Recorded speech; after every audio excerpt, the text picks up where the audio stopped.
steps. Be on your way. Take the steps. When you have a dream, you gotta start. It's the only way. If you're gonna shine, and you're gonna shine, shine, shine. You're gonna shine. Always shining bright here on the ranch. It started out as a gloomy day, and the sun just broke through, and it's beautiful. And as Billy says, we are worth the wait. I was just, backstage gabbing with Rick, and then I got lost track of time. But we're here. We're here. And again, this is the ranch. I span the globe, and I literally mean that. I check all kinds of sites for the best Americana country music of indie artists, right? And I'm going to share those with you tonight. And we go across 8 platforms tonight. That's right. We've included Twitter tonight. I'm dying to see how that goes. If you're Twittering, we can see your comments. That's what's great about StreamYard. So all these comments, we can see, and I just did, I can share them with you. So this tonight, Rick was actually, someone shared Rick with me, which I appreciated. I checked him out. I'm like, he's got to be on the show. So without further ado, let's talk to Rick Lovett. Yeah. Hello, everybody. Hi, Randie. Hi. How are you? I'm doing very well. I'm on your show today. You're making my day. Yeah, you're making my day too. This is always a highlight of my week. It really is. I love picking other artists' brains, see how things work, what's done, what works, what doesn't work, see where you've been. And you've been on some journeys too. Now you were living in Detroit. Now you're in California. Yeah, I grew up in Detroit, down in the inner city of Detroit. I had an interesting childhood. I used to shoe shine down there in the old country area of Detroit where they had a string of bars. I was a shoe shine boy down there, and I still remember all them old country songs coming out of those old bars down there where I used to shoe shine, and I never forget them. And I think my style of music kind of reflects that too. Them old timers like Porter Wagner and Johnny Cash and all the old timers, Ernest Tubb. I like that old music. And that's where it came from. You said Detroit and where you were hanging out, it does fit your music. It really does. I think Detroit gets a bad rap because of what it's been through. And like Allentown, where I'm from, the decline of industry. But the music scene in Detroit is a really strong music scene, from what I understand. Oh, yeah. Well, it's got a rich history of music when you include the Motown sound there. But Ted Nugent is from here, and Kid Rock is from here, and there's several other ones from the old farther back that I don't remember. But one thing I noticed when I came out to San Diego, California, and I formed a bluegrass band when I got here, is in the bars out here. I thought the quality of the music, unless you were seeing some big act, if you were just seeing local shows, I thought the bar bands in Detroit were better. But they were getting paid too. A lot of bands in California, because there's so many bands here, yeah. and there's just so many here. They don't need to pay you, and you go to a bar down on the beach. Those bars are already full. They don't need your entertainment. So I just kind of, I'm not putting California down because I love California and I love being here. But I think the music that I went through, the bars that I went through with that music, I just thought the bands were better, but maybe it was because they was getting paid. But I didn't see all the bands in California. The big name bands that I've seen out here, they were all really good. Right. They were excellent. And then the real professional ones that are getting paid, they were all good. I've been to a lot of bars. Sounds like you've been to a lot of bars. We're going to need to talk about that issue of yours. I just wrote a song called The Shamrock Bar. I hate to reveal that on TV, and then somebody else writes a bunch of Shamrock Bars. But I just recorded it, and I don't think it's gonna. We're taking our time on it, so I don't think it's gonna be out for another month. But yeah, I'm writing a book, and when I was a shoe shine boy, I shined shoes out in front of the Shamrock Bar. And so I'm writing this part about when I was a kid and one of the experiences there. And I placed myself and my brother in front of the Shamrock Bar. And as I was writing, all of a sudden, I wasn't writing in the book no more. I turned the page up and I wrote that song, Shamrock Bar. And I forgot that I had done it then. But when I was reviewing my book, I picked that page up and I go, there it is. There's the song, Shamrock Bar. And that's how that song came to me. And I went down and seen Jeff Ford. I'm talking a lot about the Shamrock, ain't I? I went and seen Jeff and I for a recording session, and I sang that song, and he said, "Put everything else down. We're going to record this song." And so we did it. What's a country act without a bar song? Actually, Well, I wrote a bar song called Queen of the Barstool Two-Step, and it got me banned on Twitter. I am kind of proud of that. what was the title? Queen of the Barstool Two-Step. and they got you banned? Yeah, because the video, one of the lines is "Line them up, I'll shoot it down." So I lined up shots on the video and pretended to shoot it down. It was actually Ice-T. You know how that goes. Yeah. But yeah. Twitter was not amused at all, and they banned the song. So much for freedom of speech, and yeah, I guess they're pretty hard on that. Do you remember? I think it was Tippy. One of the vice president's wife was on a rampage to clean up music, I guess, and so I think she was after some of the rap music that was pretty violent. But then some guy, I think I've seen it in the movie, and said one of Johnny Cash's lines was, "I shot a man in Reno just to watch him die." So and that goes back to Jimmy Rogers. He had a song called "T for Texas, T for Tennessee, T for Thelma. Gonna buy me a shotgun, shoot poor Thelma, just to watch her jump and die." And that was like in the 30s or 40s. It's funny, Rick. We forget our history when we make these broad statements. You don't like rap music or whatever. You want a good protest song, listen to folk music. Yeah. I mean, talk about freedom of speech. It was quintessential folk music. Those nice people, the hippies. Coming out with some of the biggest political statements, whether you like them or not.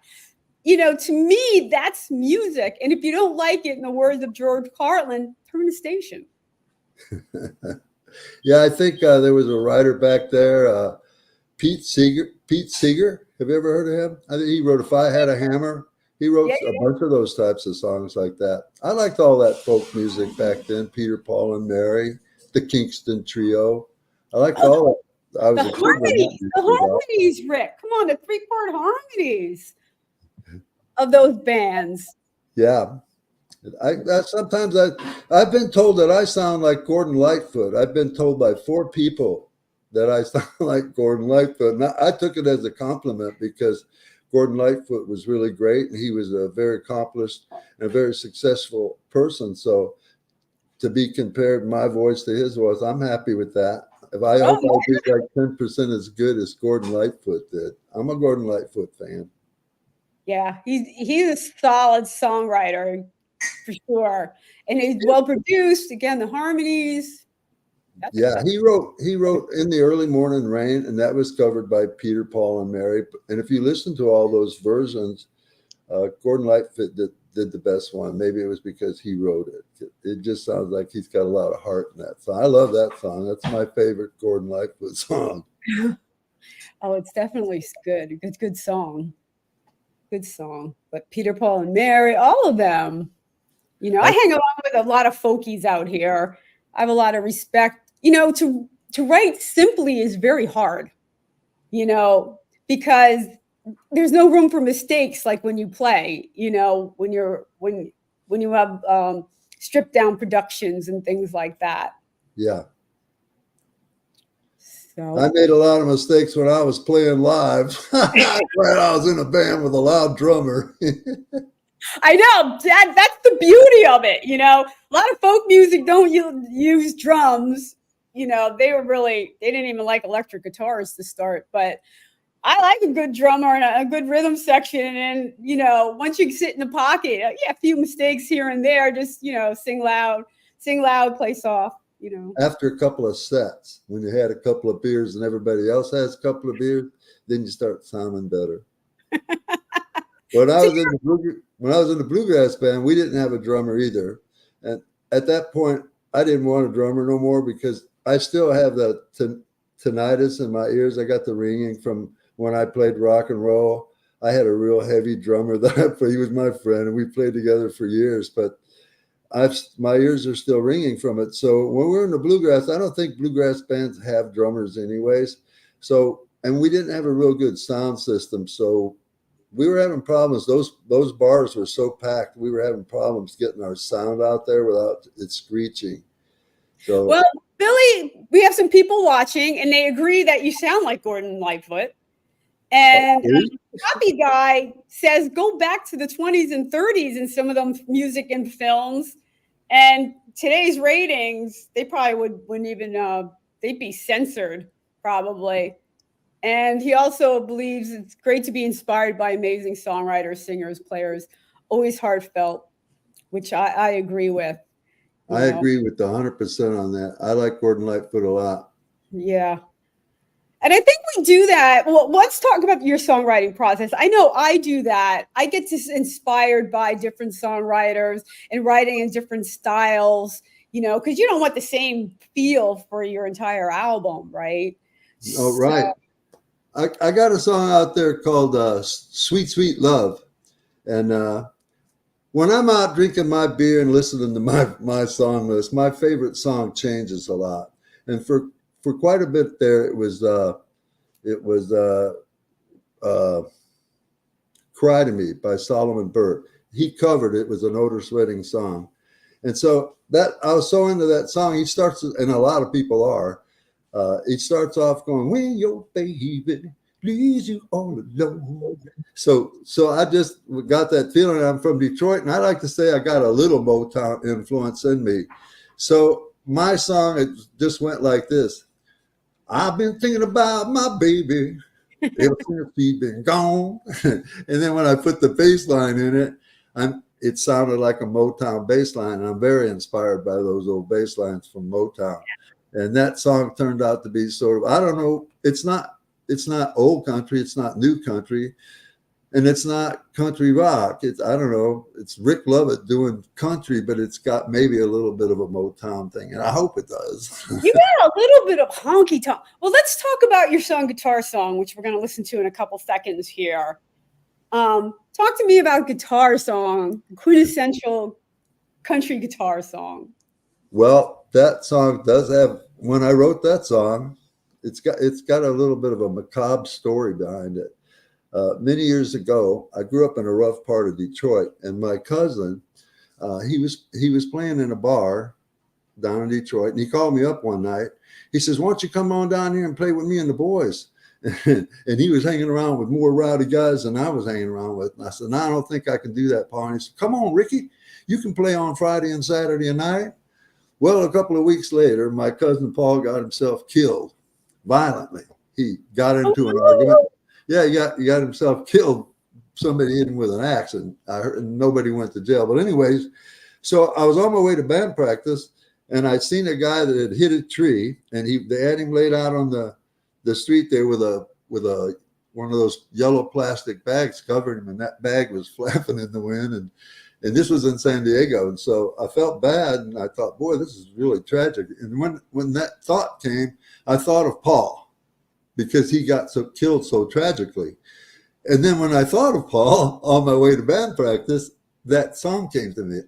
I can play on Friday and Saturday night. I can sing these old songs.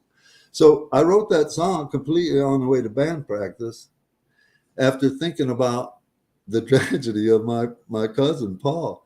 So I think that song, I've wrote a lot of songs that kind of go like that.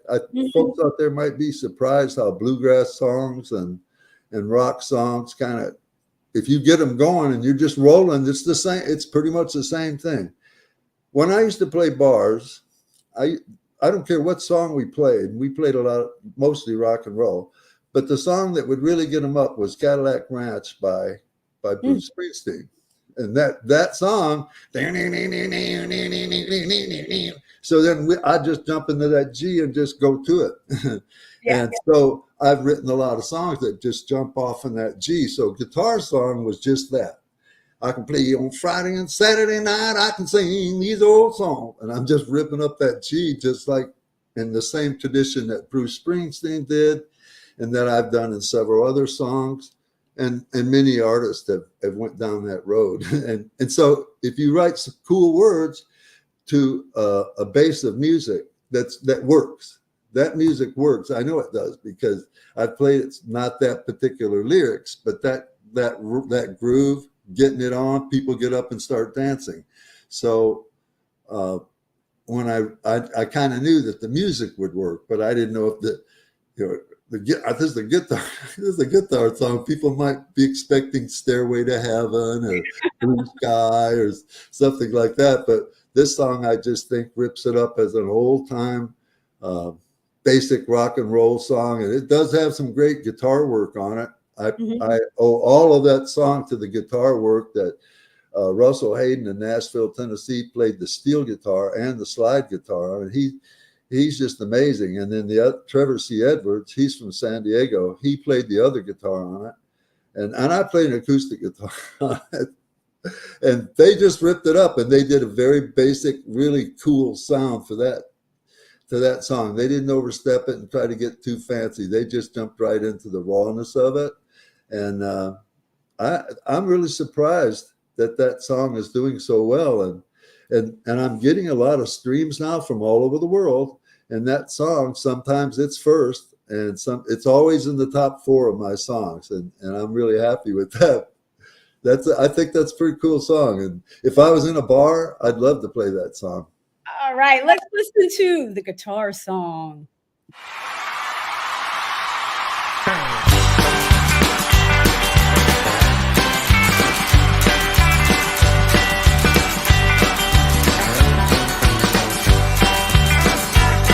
I can play on Friday and Saturday night. I can sing these old songs.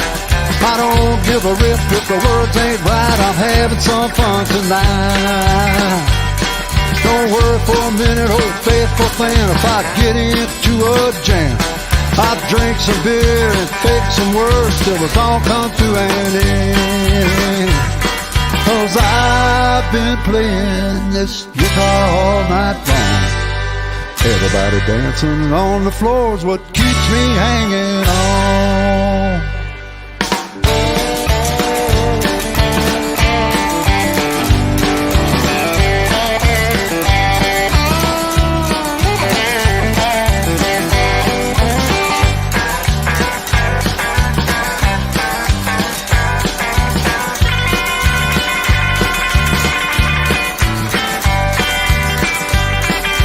I had me a job working 9 to 5. I couldn't wait till I got off. At quitting time, I headed home and picked that guitar up. I went on down to the bar and I found my rowdy friend. We all tuned up and let it rock and roll up to the end.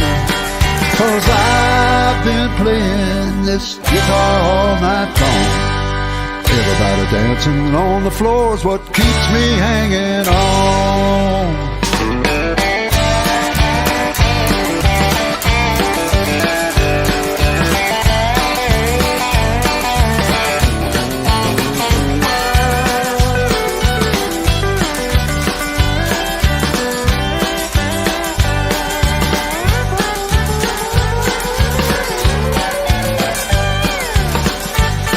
Cause I've been playing this guitar all night long.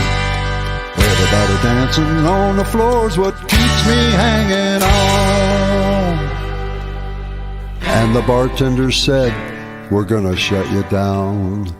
All the music ends at 2 a.m. You don't have to go home, but you can't stay here.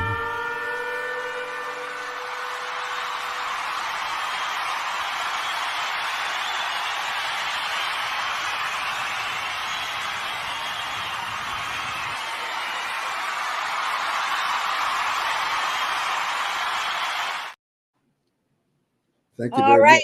We are on the ranch. Welcome, everybody. We have some people watching and let you know we are going live across 8 platforms tonight. And as of last week, you can watch the episodes of The Ranch on Roku.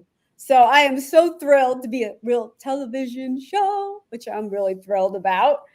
So, any artists out there who are watching and you want to be on The Ranch, there's this annoying ticker thing going down below, and it has my website /shows, and you can fill out the form, and maybe you could be on The Ranch as well, just like Rick Lovett. Man, I'm so glad to be here. I'm having a great time with you, Randie. Thank you very much for playing that song. Oh man, that's a good one. And what I appreciate when you tell me the backstory, and I try to do this too, you take a heavy topic, but your audience means everything to you. And you want to keep them upbeat and dancing, and you don't want to be like a downer, with your audience. Yeah, you know what you mentioned a while back about bar songs. My brother, the next 2 songs that you're going to play, my brother Steve, my late brother, he was my mentor in songwriting, and then we wrote songs together. He was a lyricist, and he could create melodies and strum a guitar a little bit, but he couldn't put it all together. So I became he called me his co-writer. I said, I'm your guitar player. That's good enough. Next 2 songs. Those 2 songs that I just wanted to say that I didn't write these upcoming songs. Okay. And I think I derailed here for a second, Randy. And Steve wrote them. the what? That Steve wrote them. Steve wrote your. Yeah, I know. I just wanted to say that my brother wrote these upcoming songs. Okay. Well, I know what I was getting at here. When he mentored me about writing songs, it was about those bar songs. He said, write songs that they'll like in a bar. And he said, because in them country bars, those people, that's going to be your audience. If you write songs they're going to like in a bar. So the guitar song is one of those songs, I believe, if you're sitting in a bar, you're going to jump up and you're going to go over there and start dancing. And he also said, if you're going to write a song, think about if you can't think of something, then if there's been a song out there, a noted song, like, for example, the old Shirelle song, Baby, It's You. He and I wrote a song called Baby, Again, It's You. It's nothing like the Shirelle song, but we just played off of that, Baby, Again, It's You.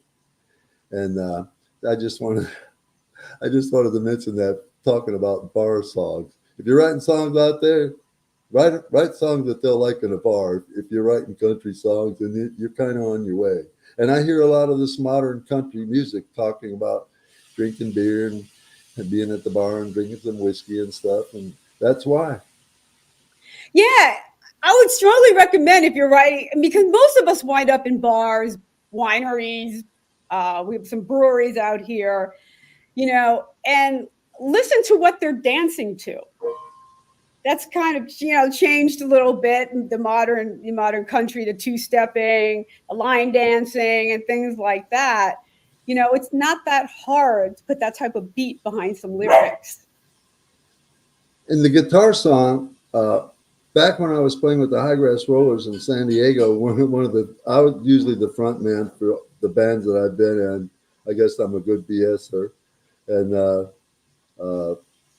on that song, I went in between the songs. I had this thing I'd do. I'd say, well, all my rowdy friends settled down. So I found some new ones because everybody in the band was younger than me. And so I played that off Hank Williams' song, his Rowdy Friends, Uh-huh. So in this song, guitar song, I do that again when I say, I'm going to find my rowdy friends and head on down to the bar. I mentioned those rowdy friends again. Oh, and in Texas Night, I did it again. So I think Hank Williams, when he said that, "Oh, my rowdy friends," he he gave me a little gift there. So I thank him for that.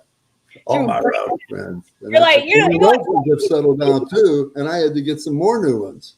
Yeah, you have to you're feeding the rowdy friends. That's right. I got to keep my rowdy friends going. If they settle down, I'll find some new ones. You're the guy that your mother's warned people about. Pardon me, I didn't hear you, Randie. You're the guy mothers warned girls about. The rowdy guy. Yeah, I think so. probably when I was a young dashing fellow, but I've but I've been with the same wife I've been married to family. I won't say how long, but because I don't want to give away that I'm 85 years old. I'm not really 85. Don't take that seriously. Good, man. Looking and sounding good. But I've been married to the same woman for a long time, and she's a very pretty lady, and I'm happy to be with her. But yeah, I was a pretty handsome kid when I was a kid. I Well, think that's the girls like me, but I've A had handsome- this one lady mostly. a handsome guy with a guitar. What could go wrong? That's right. I play guitar. Oh, you know what? Now that you brought that up, that's one of my lines in Shamrock Bar. I can't wait for this song to come out. I got one song that just came out the other day called "Baby Again It's You," but it hasn't came up yet. I just loaded it in TuneCore, and it's another one of those songs. I put a bass line in it. It kind of sounds. It's got a Motown influence, but Shamrock Bar is not quite done. I sent it out to my guitar player, Buzz Campbell, and he hasn't sent it back yet. And there's a couple of more things I want to do to it. But yeah, that mentions. I guess I'll tell her to play guitar. I'm trying to impress a girl in the Shamrock Bar. My friend once told me, he said, "You know what I'm going to get? I'm going to get one of those necklaces that's got a guitar on it, man, so everybody knows I play guitar." Right on, Johnny. You know how many guys I know that started playing guitar to get the girl? Plenty of them, I bet. I bet. Yep. Yeah, my friend used to tell me that he started playing guitar for the beer, the glory, and the girls, and I think that's in there. All three of those things are in there. Yep. And that's universal. That hasn't changed over time. That's probably still something that's going on, you know. Yeah. Get a guitar, guys. Tell me to play guitar, or if you're looking for borrow somebody's little puppy. Girls like puppies too. A puppy and a guitar in a park. Puppy and a guitar. You're set. You're set. Yeah, I guess I'll tell her I play guitar. I want to sing you a song. Okay. Pam's telling me, don't sing your song there. You ain't come out yet. It's a good one, though. I'm really happy. Everybody that's heard this Shamrock Bar song is really happy with it. So, and it's one of them dance songs. But Rick, we have to talk about songs we're going to hear tonight. That one isn't even done yet. We have to listen to "Before Time Reaches Me," which is a really pretty song. I love Let's talk about that one. Let's talk about that one. Before Time Reaches Me was one of those songs. When they get real serious like that, they're written by my brother. If they're bar songs, they're written by me. But my brother, he was more like a poet. And when he wrote that song probably 40 years ago. And it might be one of his best. I think you're going to play Old Memory Road too. He also wrote that one. Before Time Reaches Me, when you listen to it, I guess people can interpret differently. But actually, he wrote that song. We had a large family. There's 10 of us. And my oldest brother was 20 years older than me. And he was the oldest of everyone. And he passed away when he was young. And so Steve actually wrote that song because my mother was so heartbreaking about losing him that she never got over that. Yeah. So he actually wrote that song about his relationship with my mother. He's wanting my mother to go ahead and let go and start thinking about the rest of her kids. It was sort of like a message to her, but he told me all that.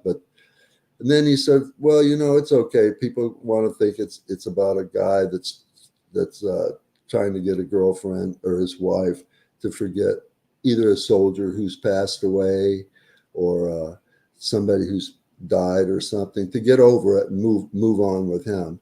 I think that's the general thought of that song. We were going to do a video and we were going to try the military aspect of it. We were going to try to show a girl going to the grave and be a military guy there. And Jeff filmed a lot of that stuff and it just didn't turn out. So we wound up doing just me walking up the alley there by the studio. Have you seen the video, Randie? Yeah, I have.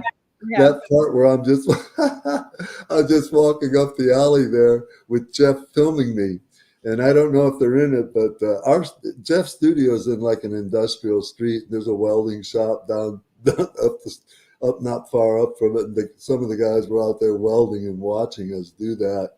And so the guy that filmed all my videos, his name's Jeff Forrest. And Jeff is originally from Michigan. And I've known him for 20 years, and I've done over 25 songs with him and many videos now. And he's got a nice studio, but he's no big time person with millions of dollars and unlimited money to spend on things. And what he does for the little bit that he's had, he does very good videos. I think he's a genius because he doesn't have that much to work with, just his camera and his little studio. And I never see him write anything down. I go, Jeff, are you going to write this down? And I'll write out like, this is what I want. This is what I want to show up like that. And he'll look at it and set it down. And then he does some of it. He follows some of it. But he just goes out there, and I think he just does it off the cuff. And that one there, he said, we're just going to have you walking up the alley here, and I'm going to film you. And I kind of like it. I thought he did a good job on that. And the cover of that, if someone goes on there to watch that video, the cover on that is my brother, Steve, back in the day. And he's sitting in his Mustang in an alleyway in Detroit. And he's the fellow that wrote that song. And I give him, that was my brother. And I give him, he taught me how to write. And, but I can't write like him. But I can put music. I can put music in. All right, let's give this a listen to. See you, brother.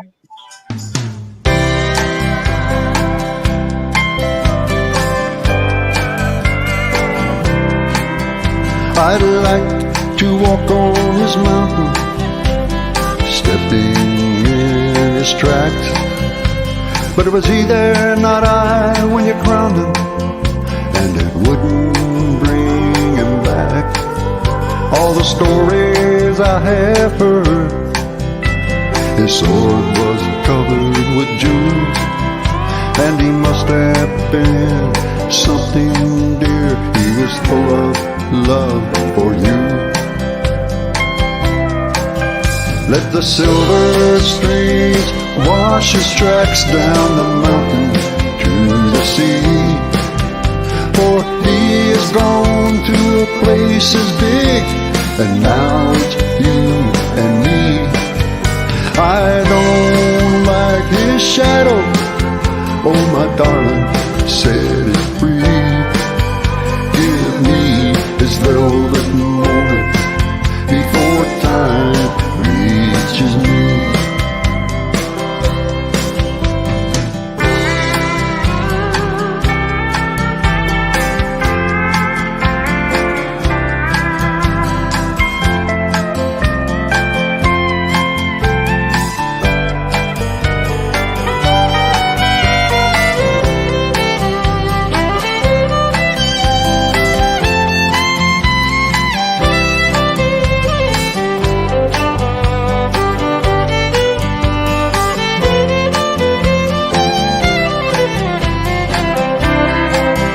I care only for tomorrow, our lives ahead. Why write the book again? It's already been read. I hold your hand now, but you must understand, let dust turn to dust. Let the ocean wash the sand. Let dust turn to dust. Let the ocean wash the sand. Let the silver stream wash his tracks down the mountain to the sea, for he is gone to a place as big, and now it's you and me. I don't like his shadow, oh my darling, set it free. Give me his velvet moment before time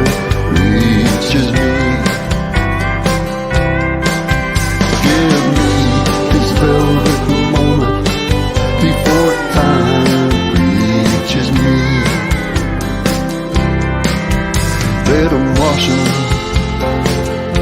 on down to the sea. Yeah, let them wash 'em on down to the sea.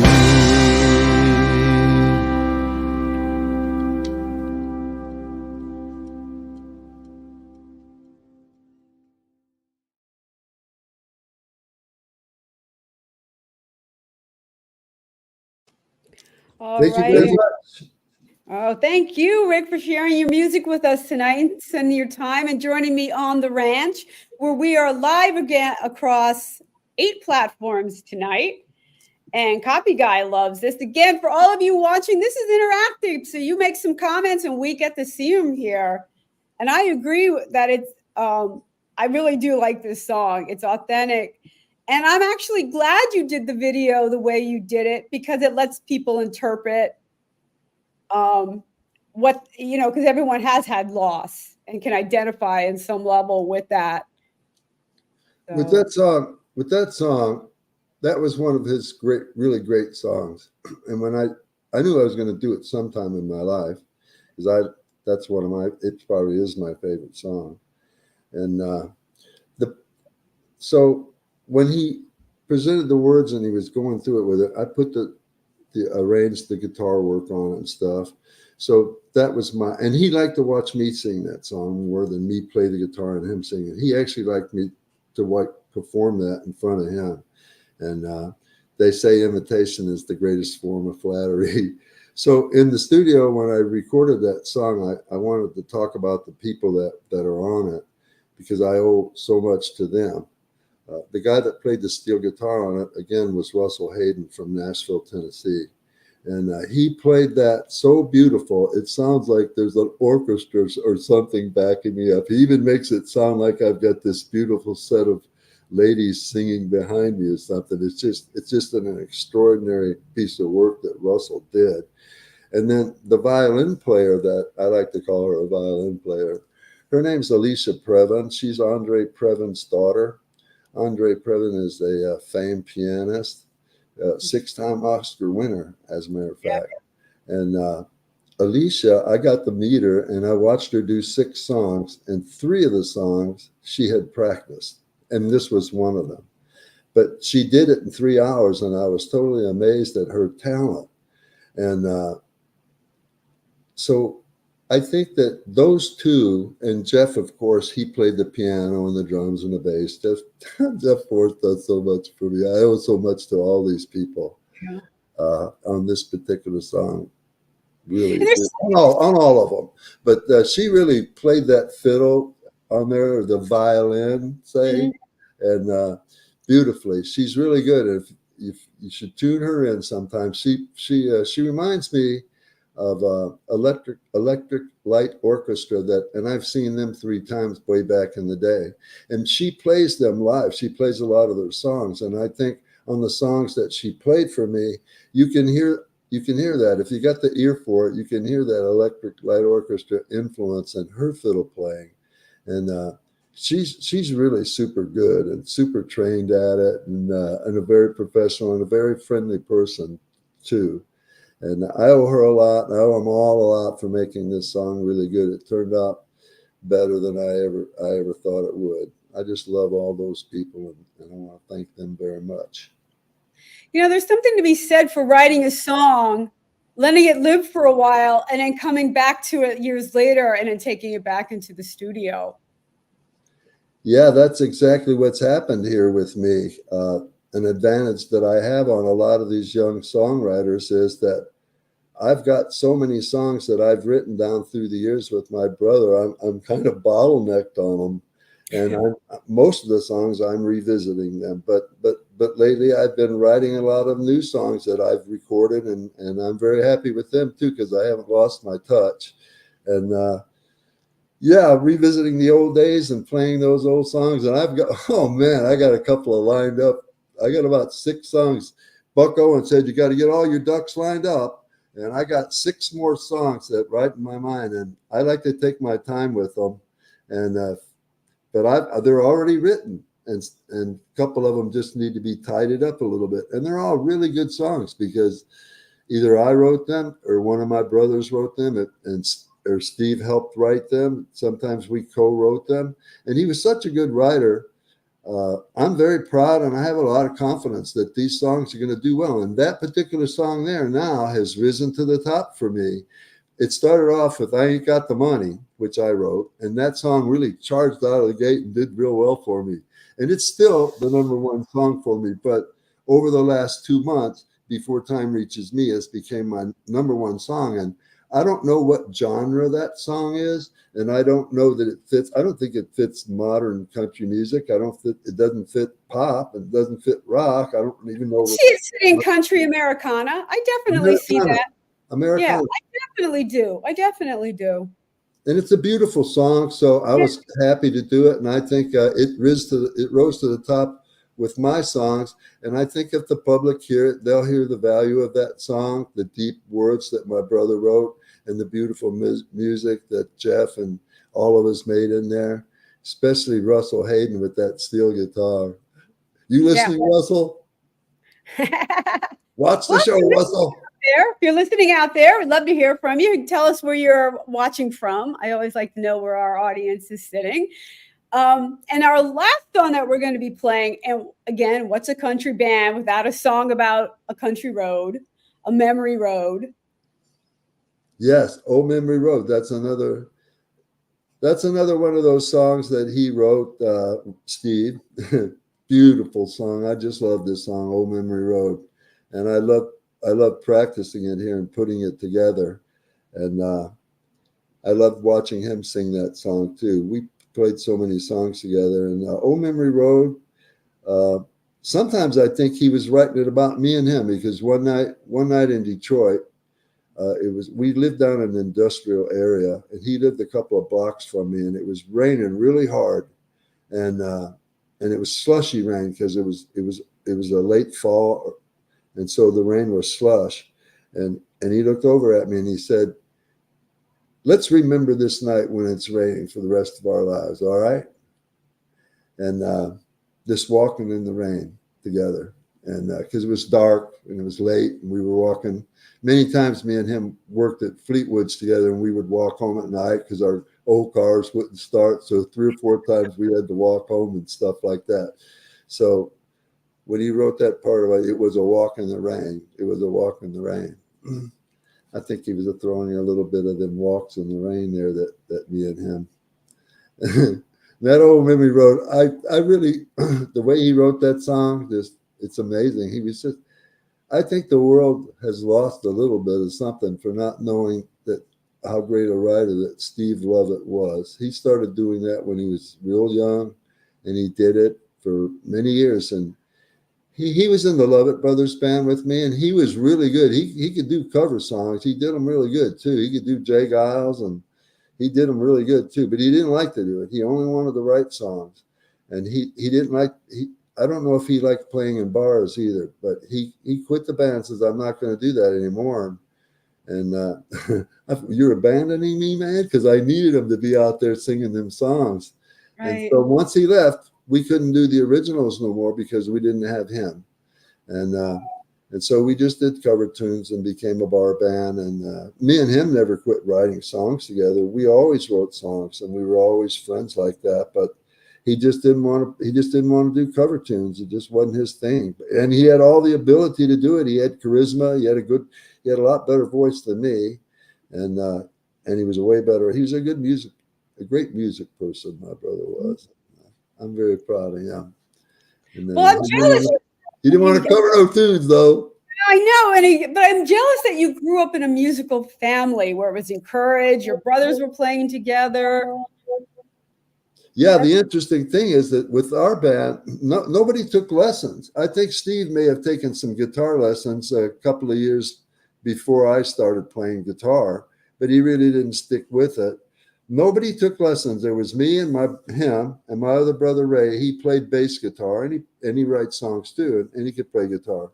Then my childhood friend Joe McLeod, he was our drummer. And so how that band got started was I bought a Fender Telecaster guitar, and I borrowed the money from, I won't say from who, but it was 24% interest. So started playing electric guitar down in, me and Steve bought an old house in Detroit together and had an old basement. So we started playing down there. The next thing you know, Ray was down there playing bass because it was me and Steve. And then my childhood friend Joe, he had a set of drums and he started playing. And we practiced like crazy. It's like this was the one thing we wanted to be able to do was play music. But we were workers too. We all worked a job. So if you're loading trains or you're roofing, you're too tired to go take guitar lessons. So being in a band that's your fun. It's not your serious thing where you're trying to be famous or anything. It's what you're doing for fun. And that's what we did. And eventually we actually got really, after we learned how to tune up and stuff, and we did learn that. How to be in tune with your bandmates. Yeah. You know, when I first started playing guitar, an acoustic guitar I bought for $5. I didn't know anything about A440 or tuning. I don't think there were any electrical tuning, battery operated tuners. Right. It was all by ear. Yeah, to have your pit pipe. Mm-hmm. So I would play a guitar and I would tune it to Wildwood Flower. That was the first song I learned how to play. Down, down, down, down, down, down. So I learned how to play that wherever the notes were. I made that guitar play that song when I played it right. And I thought, well, it's in tune then. But I don't know whether it was above 840 or what. But it was in tune. I just don't know where on the scale. As long as you're relative, you're actually in good shape. You know, if everyone's tuning up, one person and everyone tunes with them, you're all right. Yeah. You know, back in the day, that's what we did. So. Yeah, I got a book. I don't have this book anymore. One of those books you buy for, now they're probably $40, but I bought mine for $2. And it had songs in it with guitar chords on it. And it had songs like "Make the World Go Away" by Eddie Arnold, and it had Spanish Harlem in there. And I actually wound up doing that song right out of the book. I just started banging them chords and singing, "There's a rose in Spanish Harlem," and I think I was doing it more like Aretha Franklin did it. But that's how. And then I got a microphone and I got a little PV set. And then got some girls up there in the apartment and was singing that Spanish Harlem, fast speed. And them girls just loved this, but I was a handsome, young, dashing fellow at the time, folks. Oh, you still are. Let's listen to Old Memory Road. All right.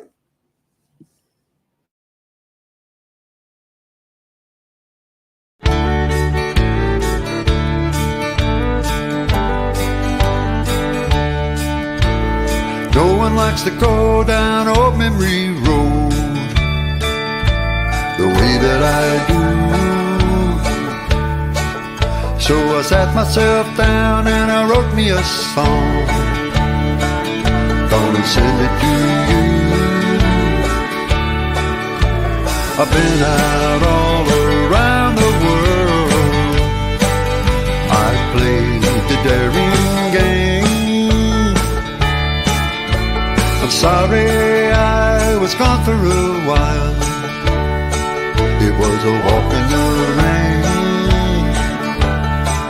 It was a walk in the rain. It was a walk in the rain. When I stepped out, a walk in the rain. When you found out, it was a walk in the rain.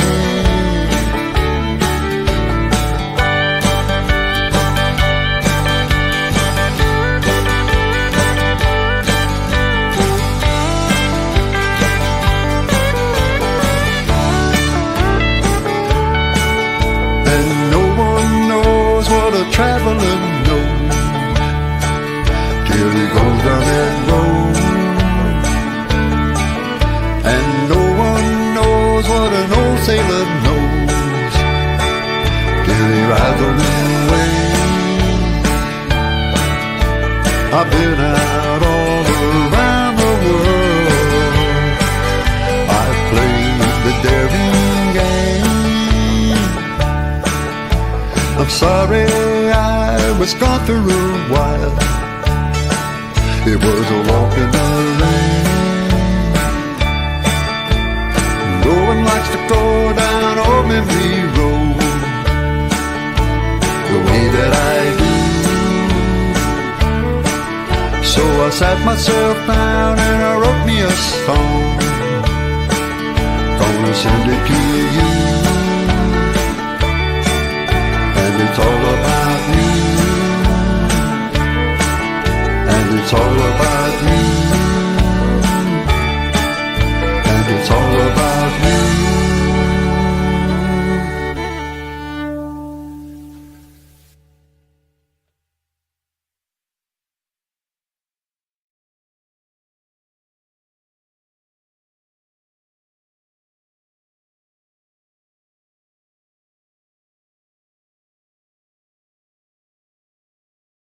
Woo-wee. And I we get are emotional. we are back on the ranch. Thank you for tuning in. The ranch is brought to you by Blast Music 24/7, a great indie site for Rick. If you haven't checked them out, you can put your music up there. They have a lot of podcasts. They do a lot of cool stuff, but you can put your stuff up there, and it's just a great resources for networking and other things for indie artists. So. And Hotel Universe is also the one who's putting us up on Roku. So a lot of stuff happening these days, a lot of technology that's could be good for us. So Yeah, So- they did real good for us. you know what? You can ignore it at your own peril, but learn how to use it. There's so many people on it. It's a way to find your fans. Yeah. So you got to embrace it. On that song, Old Memory Road there, again, I owe so much to everyone that was involved in that. And every time I watch that video, I get real emotional about it because of the song but my whole family's in that video. And the first 8 times that I watched it, I cried because it took me back to that little party with my daughters there when they were little, and me and Pam when we were younger. And so I get real emotional when I watch that video. And I owe so much to Russell Hayden. Again, he played the steel guitar on that, and he did an amazing banjo on it. And Alicia, she brought that song to an end. At the very end of that song, Alicia brings that fiddle and brought that down there, and my granddaughter was out there playing the fiddle at the same time. And my friend Jeff Forrest, when he told me what he was going to do with this song, I said, "You sure that's going to work?"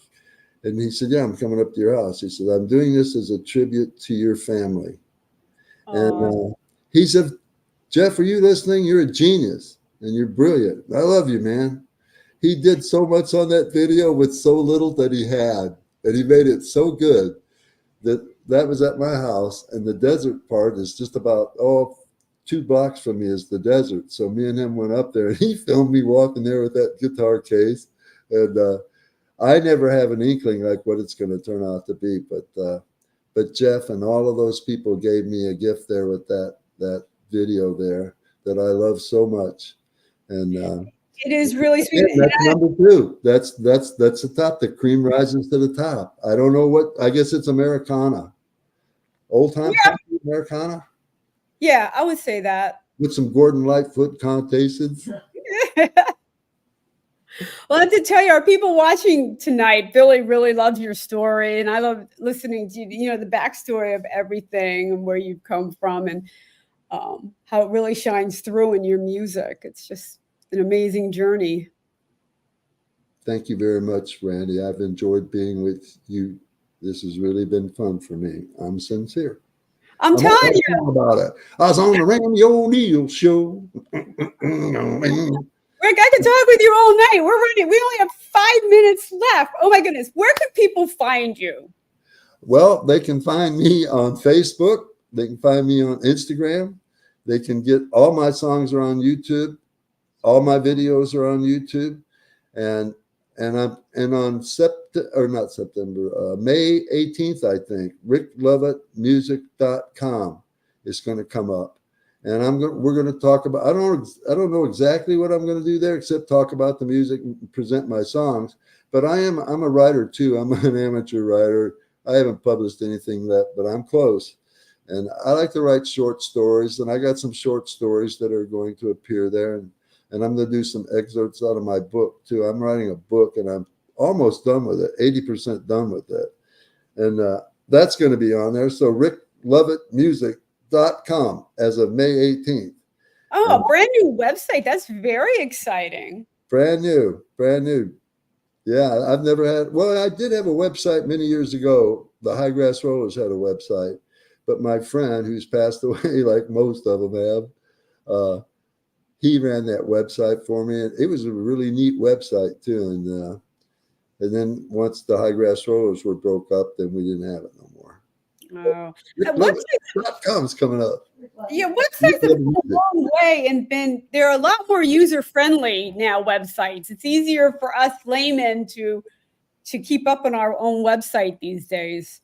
Is that right? Because I got a lot to learn, and I'm hoping to learn how to do this. The fellow that's helping me out, he's not going to be doing this work on the stuff that I need. He's not going to do it for free. So it's going to be important for me to learn. He told me he would help me out. And you kind of have to have a sense of adventure for these things. I've learned how to put up pages now. I built that for all indie Americana artists that are watching and you want to be in the show, you can go to my website and go to /shows. And I actually built that whole page, and I'm kind of proud of that. I'm going to go check it out. Yeah, the forms and stuff. I learned how to do that. So you just got to have like a little bit of a sense of adventure. And if it's not going right, you don't save it. You just get out of there and start over. So, oh, really? Yeah. See, I got a lot to learn. I've never even entered into one of those, but the guy that's doing it, he says he'd put whatever I want on there. I want to be able to, for folks to go to a page, like pick out, if I got 3 stories, they can pick which one they want to go read. And they won't be real long stories or anything. I'll just keep them a couple of pages or something. I'll think of something that's cool. Right. I hope. I'm looking forward to it. Oh, that's going to be interesting. I look forward to reading your works. I'm a huge horror sci-fi fan. On my book, I'm writing about coming back from Kentucky. This is just part of it. We're coming back to Detroit from Kentucky when I was a kid, and I told Pam, I said, we're going to stop at a rest area. I got to put a little punch in this. We're going to stop at a rest area, and we're all going to be sleeping in the car because we're all poor people, and some creature's going to come out of the woods and scare Ricky. That's me. I'm playing myself in the book, or my own character. So Ricky gets attacked, and these monsters come out and break the windows out of our car and pull us out of the car and get us all. and then I told Pam, I said, this is going to be a dream. Ricky's going to wake up. Randie, have you seen how many times that's used, like in horror movies? First time a really bad thing happens, and then they wake up. So they can do it again. See, you can keep writing these different things. As long as it's a dream, you can do it again. Now, if you did Nightmare on Elm Street, they use dreams brilliantly. Yeah, they sure did. They sure did. I've seen that a lot in movies. It's a technique of writing, like write songs they'll like in a bar. And that's another thing. Movies, whatever, television shows, writers that write detective shows, you don't think they go back and watch old movies, detective shows like Kojak and whatever to get ideas from them? Sure they do. Definitely. They've all been covered. Well, Rick, we are running out of time. I really could talk to you all night. We're going to have you back on the show when you have the Shamrock Bar song done. A couple months from now. So we look forward to that. Go to his website when he has it up. He's got some short stories coming out. And thank you all for joining me on the ranch. This has been really a fun episode. We do this every Monday night. So we'll see you back here on the ranch. Thank you very much, Randie. Just sit tight. I'll be right with you.